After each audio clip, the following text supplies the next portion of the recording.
I'm going to score a goal with Connor McDavid in every single NHL game. Starting in NHL 14, Connor McDavid's at a 57 overall on the Erie Otters. He's got 2 stars in shooting, 1.5 in puck skills, 1 in senses, 2.5 in skating, half a star in physical, and 1 star in defense. So I mean, this guy's not really too good. I don't think he'll really amount to much. And he's actually 3rd on the team in overall behind Adam Pelech and Connor Brown. He's got the potential though, so he might turn into something. In this first game, we're going to be taking on the Barrie Colts. Honestly, I know absolutely nothing about either of these teams, so this is going to be very interesting. I also want to make it very clear for the older games, I'm playing on an easier difficulty, seeing as I'm not as comfortable with them. But in saying that, 3 minutes into the game, Connor McDavid's picking up the puck. He's going to do a little deke here, and he's going to get a shot off, and somehow this is game between the goalie's pads, and just like that, McDavid's on the board early. Honestly, I have absolutely no clue how this got past the goalie. Like, this was not a great shot by any means. Jumping into NHL 15, McDavid's up to a 74 overall, and he's got elite potential. 4.5 stars in puck skills, 4 in senses, 3.5 in shooting, 2 in defense, 4 in skating, and 1.5 in physical. Honestly, that fighting skill to 68, that's way too high. Let's drop it down to about a 30. We remember what happened last time he was in a fight. He ended up breaking his hand, so maybe 30 is a bit too high. Of course, McDavid's going to be the highest overall on the team,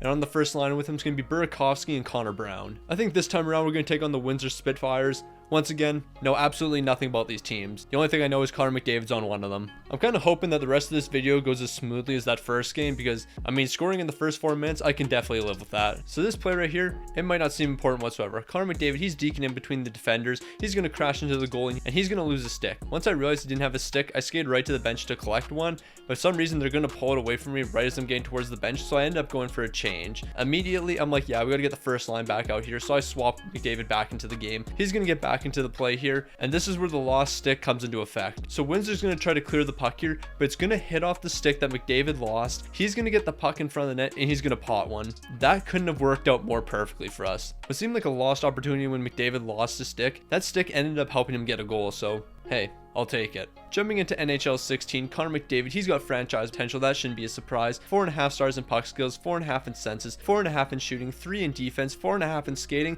and 3 in physical. Of course, this is Connor McDavid's rookie year, and he's going to be on the second line with Purcell and Yakupov. Purcell, don't really know too much about him, but Yakupov, yeah, we know what happens to him. I think it's only fitting that since Connor McDavid made his debut against the St. Louis Blues, that's the team we're taking on. So in the first 15 minutes of the game, not too much is happening, but McDavid's going to get an opportunity here. He's going to go straight to the net, and he's actually going to ring this one off the post after trying to go high glove side. Honestly, that was a terrible shot attempt, but hey, the opportunity was there and he took it. And just seconds later, McDavid's going to do the exact same thing, a spin move. He's fighting alongside the boards. He's coming towards the front of the net, but this time he's going to get it past Brian Elliott. And just like that, McDavid, you're scoring your first goal and we're off to the next game. Jumping into NHL 17, McDavid's up to a 92 overall. Of course, he's got franchise potential. 5 stars in puck skills and senses, 4.5 in shooting, 4.5 in defense, 5 in skating, and 3.5 in physical. So comparing McDavid to where he started, he's improved quite a bit. And the reason I want to take a look at the Edmonton Oilers every single game is just to see how many different line mates Connor McDavid had. Because in this game, we got Lucic and Jordan Eberle. And we know for a fact, these guys didn't stick around for too long. So for NHL 17, we're going to take on the Anaheim Ducks, seeing as they were the team that eliminated Edmonton in the playoffs. Also, before we get into this game, you guys might not have heard, but I'm trying to pass the Calgary Flames to subscribers on YouTube. So if you haven't already, make sure you subscribe and turn notifications on so you can be notified of when I upload. So early in the game, McDavid's going to do what he normally does and tries to skate through every single defender because the rest of his team can't do anything. He's going to get a decent shot off here, but it's not in the back of the net. A couple of minutes later, McDavid's going to have another opportunity, a nice spin move. He's going to get a backhand off. Keep in mind, this is on all-star difficulty. This backhand went in on all-star difficulty. I can't control that the goaltenders are playing like garbage, but hey,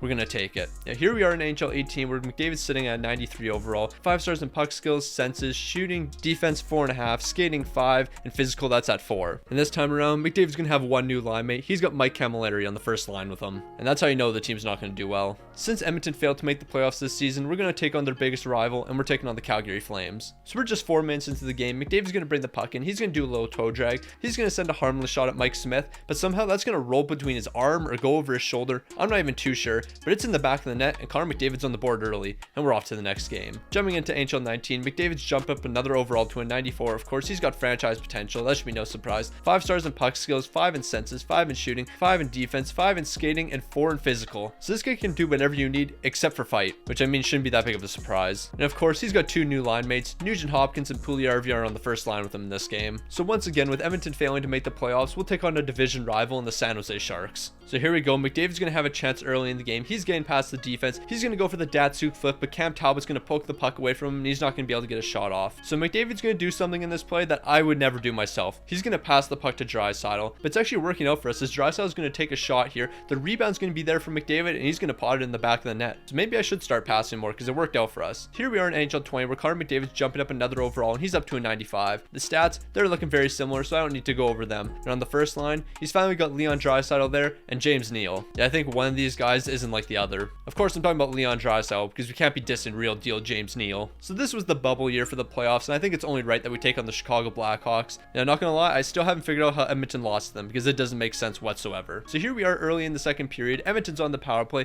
McDavid's getting past the defense here. It's a one-on-one with the goalie, and he's gonna go for the nice one-handed tuck, and he's getting it past the goaltender. I would say the goalie's name if I knew it. I actually have no clue. It might have been Malcolm Subban. I honestly have no clue. So we're jumping into NHL 21. Connor McDavid, a 95 overall. We already knew that. The stats, they're looking the exact same. And on the first line, of course, he's got Leon Draisaitl still, and now he's got Kailer Yamamoto. Now, the turnover on this team's actually ridiculous. Taking a look at this team compared to Connor McDavid's rookie season, I think the only returning player is Nugent Hopkins. Outside of that, everybody's new. So NHL 21, that was the year of the Canadian division, and that's also the same year that the Winnipeg Jets swept the Edmonton Oilers. So it's time for us to get our revenge. So for some reason, I didn't learn my lesson in the Nathan McKinnon video. Always turn injuries off. McDavid's getting absolutely rocked in the corner and he's out. I'm going to be honest though, I think this is the first time I've ever seen a player get injured where the injury actually makes sense. If you watch how his leg goes into the boards, I completely understand how he hurt his knee. But I've seen some players get bumped and they immediately grab their head. Like, it makes no sense. So of course I had to reset the game, and we're only 3 minutes in, and McDavid's getting a nice opportunity here, but the puck's going to be poked away,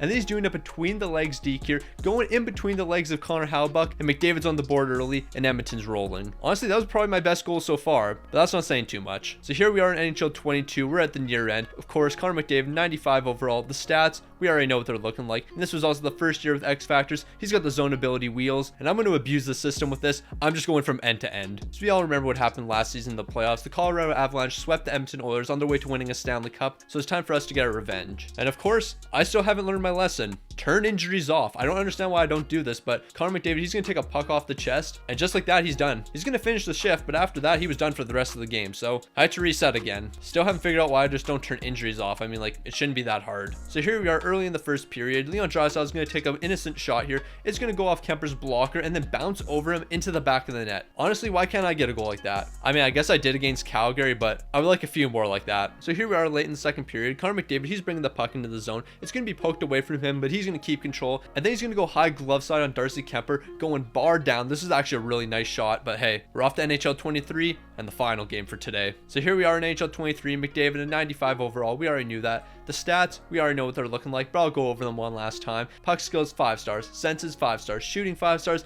Defense, 5. Skating, 5. And physical, 3.5. And of course, he's still got the zone ability wheels. That should be no surprise. And for NHL 23, I think it's only fair we take on the Toronto Maple Leafs. There was a lot of discussion last year between Connor McDavid and Austin Matthews on who is the best player, and the answer is Connor McDavid. If you think otherwise, you're wrong. Of course, we gotta look at the great presentation that they're giving us, but the one thing I do want to mention, why do all the players just stand like statues? I mean, in NHL like 09 they have this, or 08, I can't remember which one it is, but the players kind of like bob around and move a bit. In this game, no, they're just statues. Like, they do not move an inch. So here we go, halfway through the first period. McDavid's getting the puck. He's going to dish that to Yamamoto. Yamamoto's going to get into the zone. He's dishing it right back to McDavid, and McDavid's going to snipe this one past Samsonov. And just like that, we've scored with Connor McDavid in every single NHL game. Comment down below, who do you want to see next?